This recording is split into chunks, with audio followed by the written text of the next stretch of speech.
மாணவிகள் பரிசுகளை பெறுகிறார்கள். பொய்யா விளக்கை விளக்கு என்று தமிழ் சொல்வதை போல இங்கே உண்மை விளக்கை உணரமாக ஏற்றுக் கொண்டிருக்கிறார்கள்.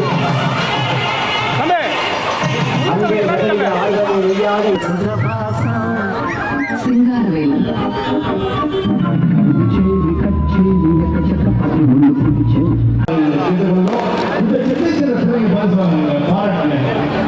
கைதட்டி பாராட்டுமாக கேட்டுக்கொள்கிறோம்.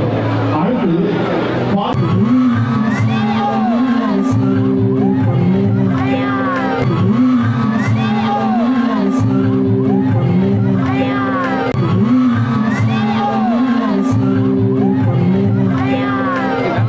நடிப்புத்துறையிலே உச்சம் தொட்ட நம்முடைய விஸ்வம் அவர்கள் படிப்புத்துறையிலே உச்சம் பெற வேண்டும் என்று சொன்னார். டாக்டர் வேந்தர் ஐயா அவர்கள் இருக்கிறார். இது வரைக்கும் வரல.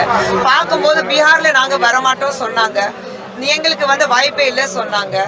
என்ன பண்ணோம்?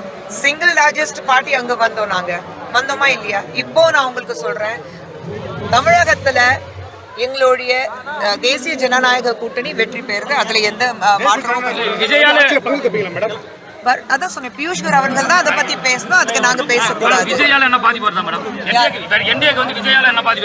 எனக்கு ஒரே பாதிப்பு, விஜய் இனிமே நடிக்க மாட்டேன்னு சொன்னாரு. அதுதான் எனக்கு பாதிப்பு. தம்பிக்கு நிறைய தடவை வாழ்த்து சொல்லியிருக்கேன். விஜய் வந்து நான் அரசியல்வாதியாக பார்க்கல. என்னோட தம்பி என்னைக்குமே அவர் என்னோட தம்பி இருப்பாரு. எங்க இருந்தாலும் வாழ்க, எதிர்கட்சி இருந்தாலும் வேற இடத்துல இருந்தாலும் எனக்கு எனக்கு நிறைய டைம் இருக்கு. நீங்க வந்தா இருந்தா அப்படி இருந்தா அதுல டைம் இருக்கு, பேசுவோம். அப்புறம்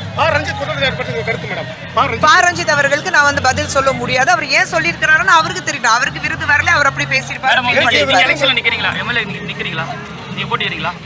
நிறைய டைம் இருக்கு, இன்னும் டைம் இருக்கு. நம்ம ஜனவரி தாண்டி இப்பதான் பிப்ரவரி கால் எடுத்து வச்சிருக்கோம். உங்களுக்கு எலெக்ஷன்ஸ் எப்போ இருக்கு? அவ்வளவுதான், நிறைய டைம் இருக்கு. 2 monthsல நிறைய விஷயங்கள் நடக்கும். தமிழ்நாடு முழுவதும் பிரச்சாரம் மேற்கொள்வீங்களா மேடம்?